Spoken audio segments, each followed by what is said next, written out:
guys, welcome back to my channel, and the final movie that we're reviewing for tonight is 2014's Dracula Untold. Now, I must admit that I have seen this movie once before, back in 2014, which is when the movie came out, and for some reason I've not really revisited the movie. I don't know why, because it's actually a pretty decent movie.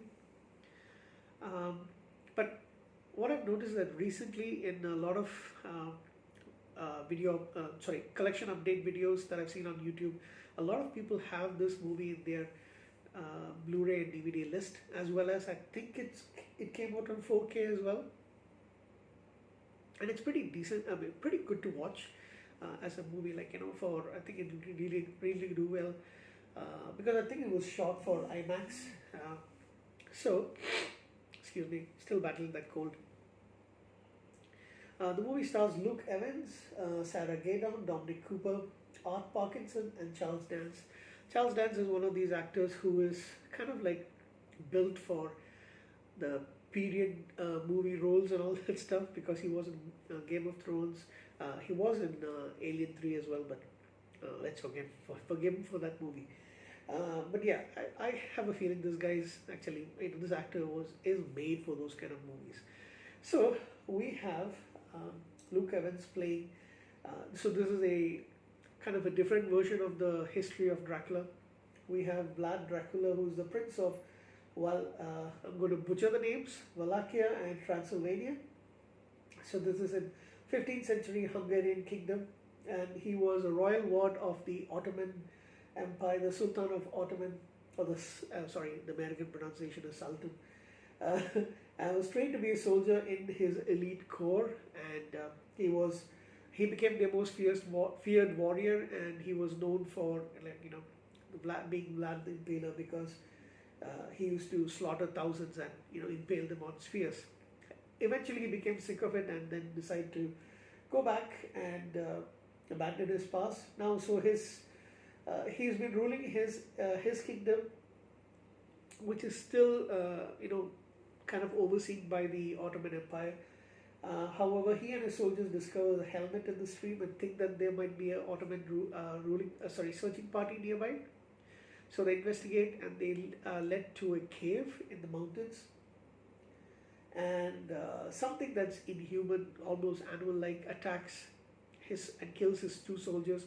However, Vlad is able to escape because the light from his sword, when he's lying on the ground, the sunlight actually flashes on the sword and hits the creature and goes back. So that is an ancient vampire. He is told by a local monk that this creature is a vampire, and who was initially tricked by a demon for personal success and great powers, but had to be trapped in the cave.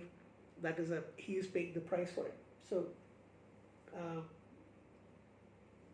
later on, the Ottoman Empire sends the current king Mehmed sends his people there and they think it is for gold, but they said they need 1,000 boys to join and be trained to become soldiers, including Vlad's son, a young boy.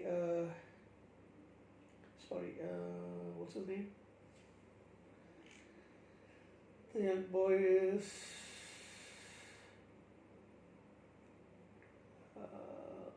Icarus, I guess. Icarus.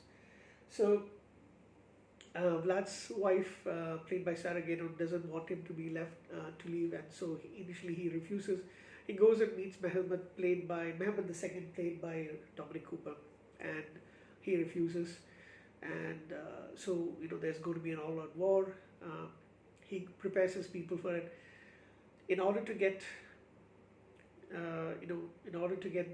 initially he does, initially thinks about giving his son back, but he fights the man and kills the man. Prepares his kingdom for, the attacking of the Ottoman Empire, the Ottoman soldiers. He goes to the cave, meets the vampire, and offers himself, to be transformed into offer his blood so that he can become a vampire himself. Now the plan is, the vampire can turn him into another vampire. However, if he does not feed human blood for the next 3 days, he will eventually revert to being a human. But for those 3 days, he will have superhuman powers. He will be able to transform into bat, into a huge cloud of bats.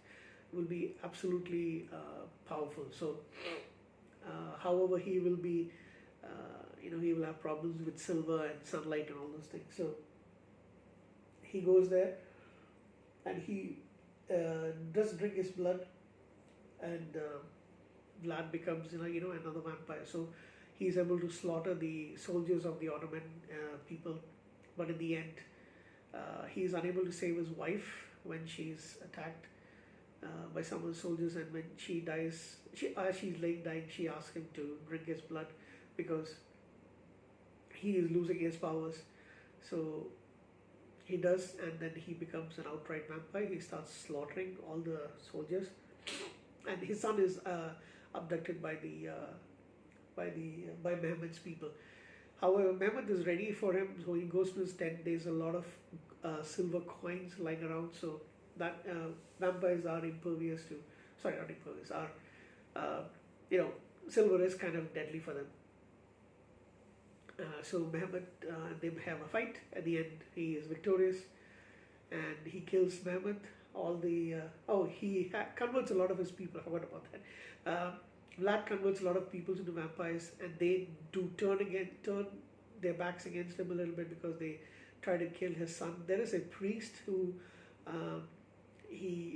helps him and takes his son to safety, and then Vlad decides that he is going to kill off his people.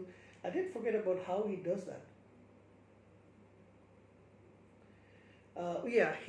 So when he was fighting these Mehmet's people, he uses his powers to draw clouds against the sun so that the vampires can actually, survive in the daylight, survive in the daytime, and go and attack them.